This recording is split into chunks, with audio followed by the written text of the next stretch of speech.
বাংলাদেশের এই মুহূর্তে খেলাফি ঋণের পরিমাণ ৬,৪৪,০০০ টাকার বেশি, যেটা গত ১ বছর আগে এর অর্ধেক ছিল। এখন প্রশ্ন হচ্ছে যে এই ৩,৪৪,০০০ টাকার উপরে যে টাকা গত ১ বছরে ব্যাংক থেকে সরানো হয়েছে বা ব্যাংকের অব্যবস্থাপনায় এই টাকাটা ঋণখেলাপিতে পরিণত হয়েছে। এর দায় কে? এর দায়িত্ব কে নিবেন? ধরে নিলাম যে স্বৈরাচারের ১৬-১৭ বছরের শাসনামলে খেলাপি ঋণের পরিমাণ ছিল ৩,০০,০০০ ৩,৫০,০০,০০,০০ কোটি টাকা। এখন যে সেটা ডাবল হলো ১ বছরের মধ্যে, এটা কি বাংলাদেশের অর্থনীতির প্রবৃদ্ধি? এটা কি বাংলাদেশের অর্থনীতির সুবাতাস? এটা কি বাংলাদেশের অর্থনীতির প্রবৃদ্ধির সুঘ্রাণ?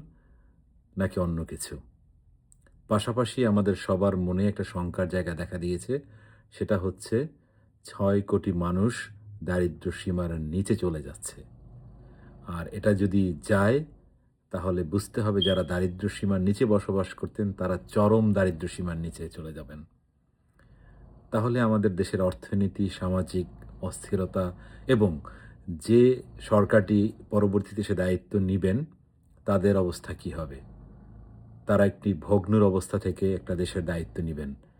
তাহলে প্রশ্নটা হচ্ছে, এই যে প্রফেসর ইউনূস সাহেব বলছিলেন যে কিচ্ছু নাই, সব ধ্বংস হয়ে গেছে, সব শেষ, মহামারী সিরিয়া, না সিরিয়া তো না, ফিলিস্তিন, গাজা, গাজা খেয়ে এসব কথা বলা সম্ভব?